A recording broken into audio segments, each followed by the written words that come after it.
Hello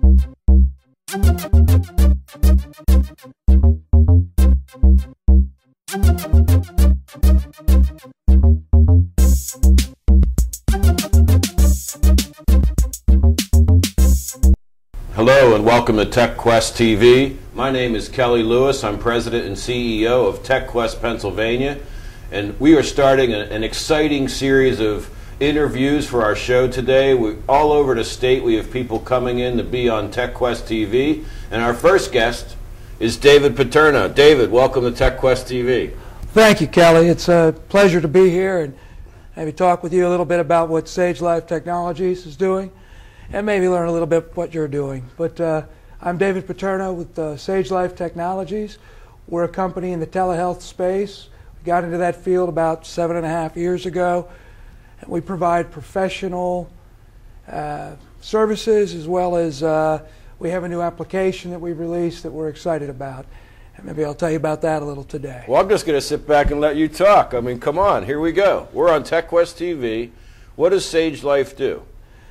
SageLife Technologies has an application to help, well, in the telehealth space. Telehealth is using technology for the delivery of health care.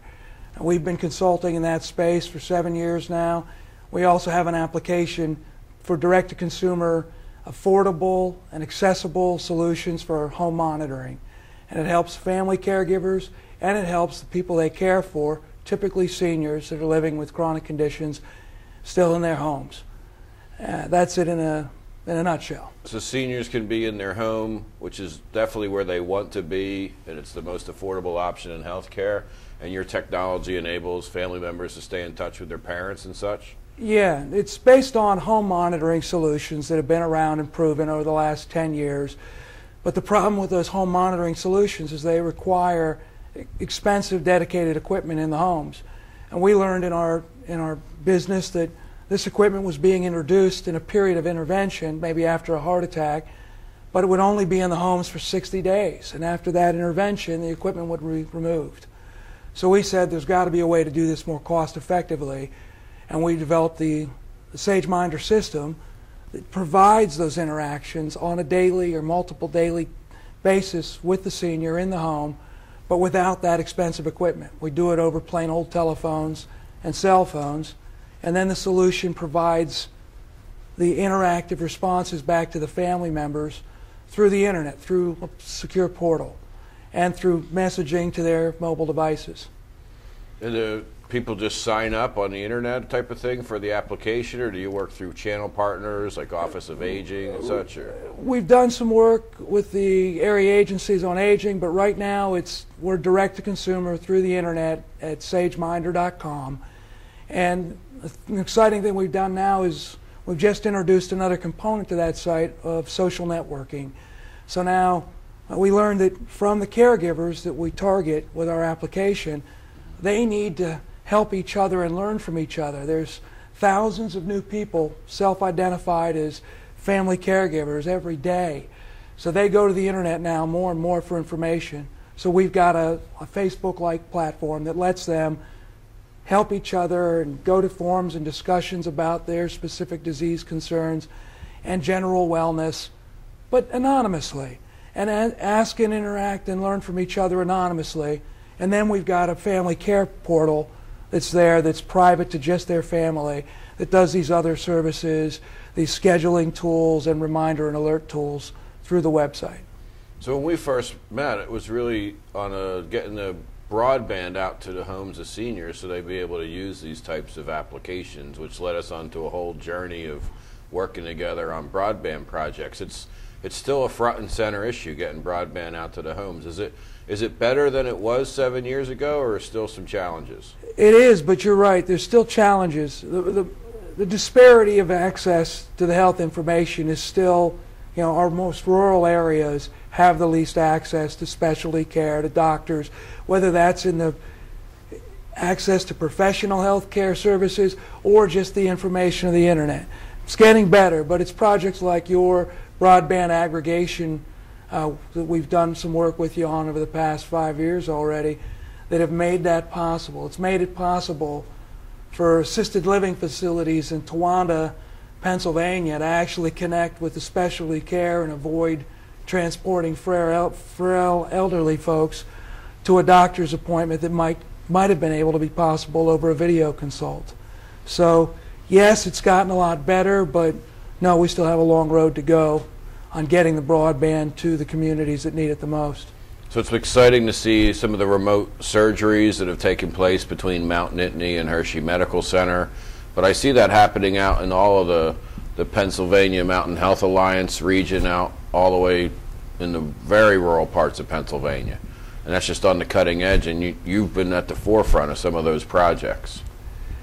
We have, and we found it, well, working with you, working with the other companies involved in that, the technology is always ready, but there's a social lag, and there's also a legislative component to getting the payment model in line with allowing these new ways of delivering health care.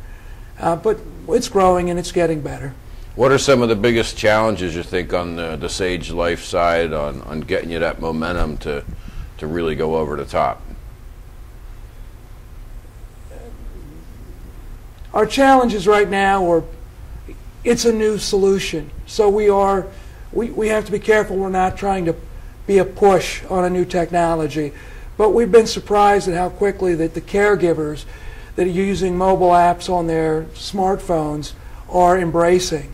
And now it's coming, it's growing slowly. But I think we've turned the corner on that. 5 years ago, we had a real fear of, will people do this? Will people be willing to share their information over a connection with their family members? Now we're past that. So outside of like your normal day job, you've gotten involved with me in some of the most interesting projects to try and change public policy to get broadband out there, affordable broadband, even in cities and such, but also get workforce training out to all over Pennsylvania, because we compete, on a global basis. And you've been so helpful in getting the technology out. What are some of your observations on where we need to go in Pennsylvania? Well, aggregating the demand for the training is extremely important. And the other reason that the training is important is because Pennsylvania can't afford to lose jobs. And we have companies doing business in Pennsylvania that are also doing business out in other states. And when they have an opportunity to grow, they've got to grow where the pipeline of skilled workers is. So if we don't have the training for the existing workforce and the coming workforce, then those companies are every day making decisions. Well, we're going to have to add this over here in the Carolinas or over there. We don't want to let that happen. Those are the job losses we can't afford. It's been exciting to build that and be part of that training model with your organization. It's got the best leverage I've seen in the industry, leveraging the dollars of the companies, the partner companies, up against grant opportunities to deliver more training than otherwise possible. But you've got to keep beating the drum, and you've got to keep aggregating demand, bringing the small and medium companies' training needs together so they can get the affordable training that they can through the TechQuest system. Dave, we never would have gotten this leveraged opportunity without your help and your guidance and your ideas and developing the model. So much appreciated for sure. And so many companies have gotten grants that otherwise would have either gone to some other industry, or we could have even lost the funding, since our model has actually helps with the policymakers understand how beneficial it could be. Any parting thoughts? We're running out of time here, but any parting thoughts? Where's SageLife going to be in a couple years? We want to grow jobs in Pennsylvania. We want to provide our solutions not just to Pennsylvanians but to the country as a whole. We are working direct to consumers right now. We will have some strategic partnering down the road. I expect some of those things will take place within the next couple of years that'll help us reach more people more cost effectively. Dave, thanks for your leadership, and always great working with you, and we'll see you soon again, I hope, on TechQuest TV.